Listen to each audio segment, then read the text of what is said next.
We're debating India's path tonight, and I could wrap my argument in one sentence borrowed from the White House. Go to New Delhi and see it for yourself. But I've been given more time than that, so I will tell you what I see. Earlier this week, I was on my way to the Delhi airport. There was a lot of traffic. At one point, the car stopped. On the roadside, I saw two vendors. One was selling fruit, the other was selling coconut water. What caught my attention was not what they were selling, but how they were selling it. Both had a QR code prominently displayed, and every single customer walked up to them, scanned this QR code, and paid for their purchase, every single one of them. To me, this is a picture of today's India. It shows three developments, three of the many developments I shall list out tonight. Number one is financial inclusion. Both the vendors had a bank account linked to their mobile phone. Number two is internet or mobile penetration, what we call digital India. It was 15% 9 years back. It's 48% today. And number three is the airport traffic. It just keeps swelling even though we are at the receiving end. We see what it shows. From 67 million 9 years back to almost double now. To me, these things signify the path that India is on. The previous speakers have defined the motion well,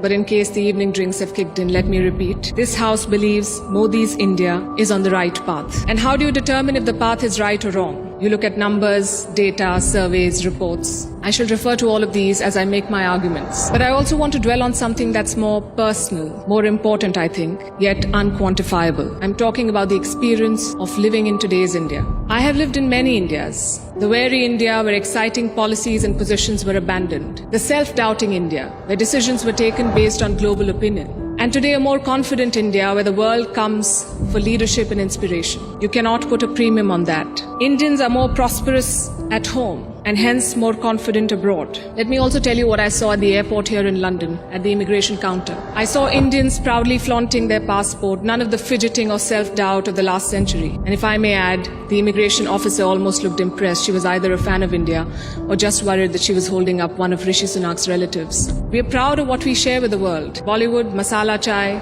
yoga, cricket. India today is a soft power giant. At the same time, India is not a timid democracy that tolerates terrorism or betrayals. When Pakistani terrorists attacked Kashmir's Pulwama, India carried out surgical strikes on Balakot. Today's India is not a pushover country, it's a world power. Today, invasions and colonialism are part of our history, not our identity. We are shaped by years of subjugation, not defined by them. We are excited about our global responsibilities, not wary of them. This change in confidence comes from growth at home, which brings me to the numbers. I'll start with India's welfare state system and how it has fared in the past decade. 110 million new gas connections, 470 million bank accounts, 220 million insurance beneficiaries. And to be fair, the welfare concept is not new to India. It's been there for a while. What's new is the approach. It's not just about putting more money in the pocket, it's about empowering people. And the result, once again, the evidence shows in the numbers. India's per capita income has gone from 86,000 rupees in 2014 to 172,000 rupees now. It has doubled. And a big reason for that is the falling inflation from more than 8% 9 years back to less than 6% today. And this, ladies and gentlemen, is in the middle of a global cost of living crisis. Foreign direct investment is at its highest level. Foreign trade is at its highest level. The growth mantra is connectivity, and I don't have to tell the British that. First thing you did in your colonies was build roads and railways. Our growth story has been about two Indias. The urban India, the bustling urban India, and a sluggish rural India.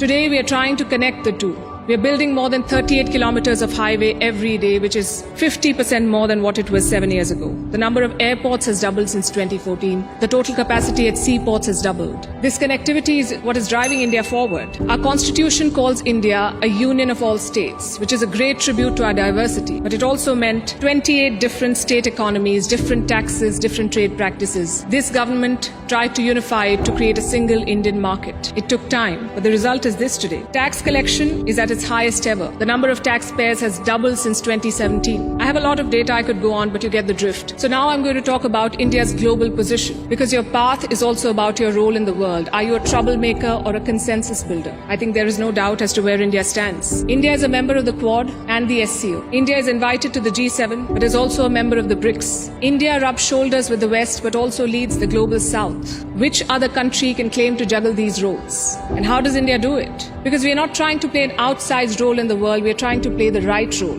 In the Russia-Ukraine war, India has not taken sides. And I know it confuses a lot of people here, but back home the thinking is very clear. It is not in our national interest to pick sides and make things worse. India has excellent relations with Russia and the West, and we want to preserve that. It's like when your two good friends fight. Do you pick sides and make things worse? Or do you try to talk sense to them and bridge the divide? I know what a good friend would do. I see what India is doing. India has always tried to be a part of the solution, not the problem. Look at our neighborhood policy. When Sri Lanka was sinking, India provided assistance worth $4 billion, no strings attached, no grudges held for Colombo's proximity with China. A lot of people say that India is losing control of South Asia. I say South Asia was never India's to control. New Delhi is building relations based on mutual respect and equality, and the results show beyond government interactions. Countries like Nepal and Bhutan are using India's online payment systems. Students from the neighborhood come to India for training, grants, and scholarships. This government has aced what we call Buddhist diplomacy. It is leveraging India's position as a cradle of Buddhism. All these initiatives have made India popular. The world stands with us against Chinese expansionism. The global South looks up to us for leadership. The global North looks up to us for partnership. I think that's the hallmark of great diplomacy and statecraft, when you're loved and respected in all quarters. More importantly, when you're trusted in all quarters. India repaid that trust during the COVID-19 pandemic. When the world forgot about morals and globalization, India sent 24 crore vaccines to 100 countries. And you saw the result of that in Papua New Guinea. When Prime Minister Modi landed there, their Prime Minister touched his feet. This was not a personal gesture to a leader. This was a vote of thanks to the entire country. Let's talk about domestic affairs. Kashmir was brought up. This government abrogated Article 370. Today, Kashmir's economy is doing much better. 1.8 crore tourists visited the valley in the last year.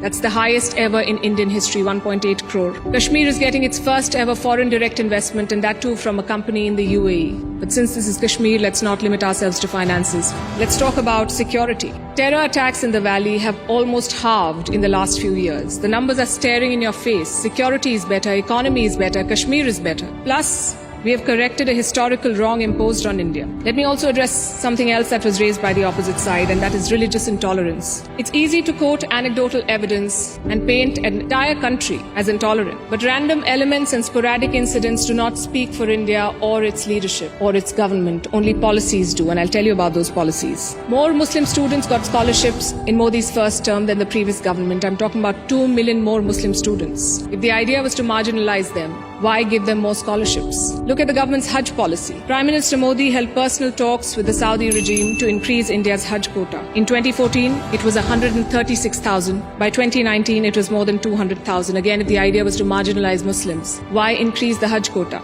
This government abolished triple talaq. Would you call it reform or repression? Let me also tell you what a Pew study found in 2021. It runs counter to every argument that will be made here tonight. It found that 89% of all Muslims and Christians in India say they're free to practice their religion. I'll repeat, 89% of all surveyed Muslims and Christians. But no, let's build on perceptions and anecdotes, not on facts. I would also point you to all the social schemes, the bank accounts, the gas connections, the insurance policies. They're available to all citizens of all religions. Does that mean India cannot do better? Absolutely not. Even one incident of marginalization is one too many. But how would you judge an entire country's path? In fact, it struck me when I was invited for this event, why would Oxford University be interested in debating the path of Modi's India? Because India has defied Western predictions. It's the world's largest democracy charting its own course. India today has shed the burden of trying to comply with Western constructs. No amount of lecturing or virtue signaling is shaking India's confidence, and that is what unsettles critics. There are hit-and-run experts with no accountability who make pronouncements based on their political leanings to create an anti-India narrative. GDP growth won't touch 5%. There was corruption in the Rafale deal. The government was snooping in opposition parties using Pegasus. All of these make for juicy headlines, and they make it look like everything is wrong in India. But when a Supreme Court investigation finds no wrongdoing, when India's growth crosses 7%, who is questioning these experts? When an 85% Hindu majority Karnataka votes out the BJP, is the West then lauding India's secular credentials? You see, to judge a country's path, you have to be able to separate agenda-driven narrative from facts. In conclusion, let me say this. For any country in the world, there is always a wrong path. Enough dictators and autocrats have shown us, but there is no single right path. Britain has its own right path. India has its own right path. As long as democracy is respected, as long as the constitution is respected, I would say to each their own.